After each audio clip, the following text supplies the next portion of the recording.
Talaga pong magagalit ang Pangulo natin, Kong Toby, kasi hindi lamang siya foreign assisted projects, flagship project po ng Presidente.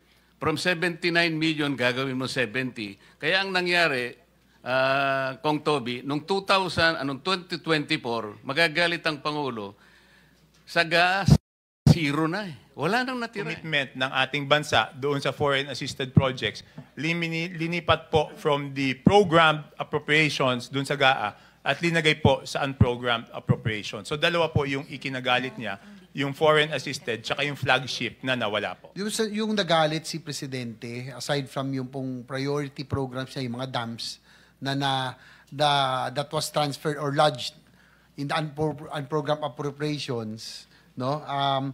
Tama ba yung foreign assisted projects kasama rin, no? Ayan, naalala ko to dahil ako yung nag-defend ng DOTR na pinalipat nila from priority appropriations, pinalagay po sa yung foreign assisted sa unprogrammed funds. At isa ito sa ikinagalit ng ating Pangulo dahil alam ko po yung JICA ay lumapit sa kanya at ito po ay it was brought to his attention. Yes, tama po yun, Your Honor. Pati yung foreign-assisted, local counterpart ng foreign-assisted projects, ibig sabihin yun po yung commitment ng ating bansa doon sa foreign-assisted projects, linipat po from the programmed appropriations doon sa GAA at linagay po sa unprogrammed appropriations. So dalawa po yung ikinagalit niya, yung foreign-assisted tsaka yung flagship na nawala po, Your Honor. So ibig sabihin ay si RSP. Mr. Chairman, sinasabi ni Congressman Toby, nilipat. Sino gumawa nun?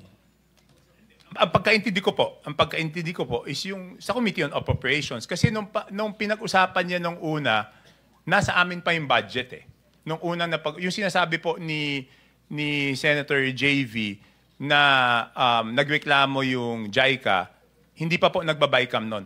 So nasa House pa yung budget nun. So ang understanding ko, ang inireklamo is yung House version. Yun po yung understanding ko. Kasi alam ko noon, hindi pa tapos yung Senate doon sa Senate version ng General Appropriations Act. Siguro last point na lang. Senator JB, bago ko mag-last point, isa lang, kasi nagmamadali rin si Rev. Toby. Talaga pong magagalit ang Pangulo natin, Kong Toby, kasi hindi lamang siya foreign assisted projects, flagship project po ng Presidente. Maalala po ninyo, ito pong tinatanong ko kay Yusek Kati, na nandun po si Yusek Pangandaman, bakit ka ako sinulatan ka na huwag mong babawasan yung binigay na ceiling? From 79 million, gagawin mo 70. Kaya ang nangyari, Kong Toby, nung 2024, magagalit ang Pangulo, sa gas, zero na eh. Wala nang natira eh. Ganun po yung ginagawa at talagang nilalagay po sa mga convergence projects. Yun po yung CSSP, SSP, SIPAG, BIP, LIP, kung ano-ano pa. Yun lang po. Salamat. Thank you. Tama po kayo, Your Honor. Kaya po nasabi niya nga na pangatlong taon na niya sa panunungkulan, hindi matapos-tapos yung mga malalaking proyekto kasi nga kinukuha lagi.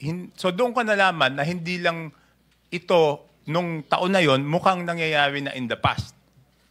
So kaya talagang galit po siya. Dalawa po yung ikinagalit niya noon. Hindi lang po yung foreign assisted, hindi lang po yung flagship. Ang sabi niya po sa akin, anong pinagagawa ng mga kasamahan mo nung pinakita ko na hindi po match yung proponent tsaka yung district